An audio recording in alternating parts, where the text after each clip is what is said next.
How did PewDiePie go from being the most famous creator on YouTube to now getting less than 1 million views per video? Not to mention his subscriber count hasn't moved in over 3 years. But to understand where he went wrong and where his head is at, we're gonna have to go back to the beginning. The very beginning. How's it going, bros? My name is PewDiePie. PewDiePie started his channel April 26, 2010. The first video that he's ever uploaded that's still public is Minecraft Multiplayer Fun. This video was uploaded October 2nd, 2010, but I doubt this is the first video he ever made because this was several months after he created his channel.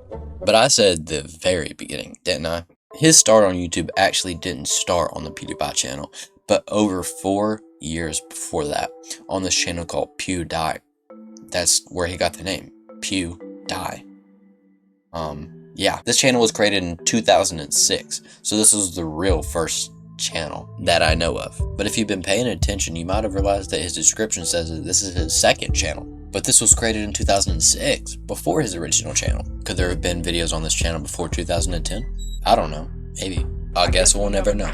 So there's not much we can get from this besides the channel was created before the PewDiePie channel and was repurposed into his second channel. But let's get to the rise of PewDiePie.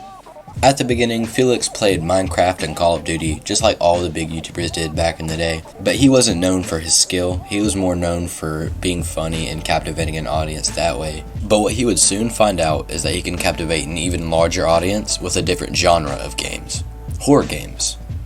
Specifically, Amnesia was the first one that he played, and that really helped him blow up. First it was 5,000, 10,000, 25,000, and even 100,000. PewDiePie was unstoppable.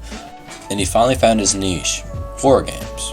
Shortly after this, PewDiePie achieved one of his dreams by joining Machinima, a multi-channel network.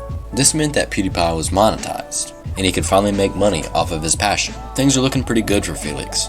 He's monetized, he's growing on YouTube pretty fast. He even becomes the second person to ever hit 10 million subscribers, behind Smosh.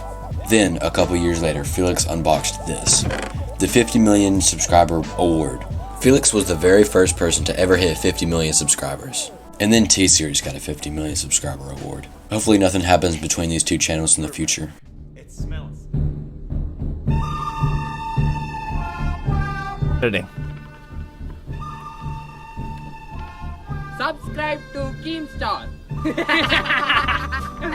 PewDiePie got a little too comfortable with his edgy jokes and hired some people on Fiverr to hold up a sign that says "Death to the Jews" and say subscribe to Keemstar. He half-heartedly apologized about this and the media scolded him about it, but for the most part everyone just forgot that this happened months later, unlike this next controversy. I think we all know the story, but I'm just going to give you the quick rundown. PewDiePie was playing PUBG, he was live streaming, he got mad and said something that he wasn't supposed to. What a jeez, oh my god. After this, PewDiePie made a response video addressing what he said and apologizing for it. It seemed like that he was really sorry about this and that he was maturing and that he was learning from his mistakes. And that's not just my opinion, that's the public's opinion. The like rate on this video seems to indicate that this was taken very well by the public.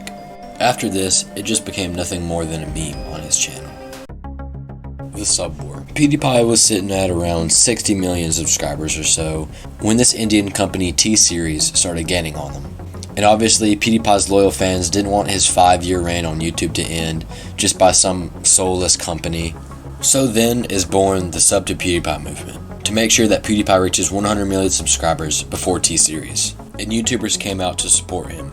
mrbeast, Logan Paul, they were all in support of PewDiePie. Let's take a quick little break to tell you about the sponsor of today's video, the subscribe button. That's right, there's no sponsor. I have 125 subscribers and I'm putting out good videos like this, so I feel like I deserve your subscription. Back to your video. After a long fought battle, T-Series actually ended up surpassing PewDiePie and hitting 100 million subscribers before him. And yes, I'm still sad about this to this day. It really is sad to see a giant corporation overtake a single individual just having fun creating videos. But at the end of the day, PewDiePie had gained nearly 30-40 million subscribers that he didn't have before, and he was only 6 million away from 100 million. So his fans made sure to cheer him up and get him to 100 million subscribers. And that's where we sit today. PewDiePie is basically retired because, I mean, he has a kid, he's accomplished everything he's needed to do on YouTube, he has enough money to live out his life freely. There's no real need for him to upload on YouTube anymore, besides just his passion. And That's what he's doing. He's just uploading when he wants to. He's taking his time. He's not worrying about the numbers anymore. He's just doing what he loves. Basically, what I'm saying is PewDiePie has hit the ceiling, at least for his career. I feel like mrbeast and other large corporations are going to push that limit even further. But for PewDiePie's career, he's hit the ceiling, and he knows it.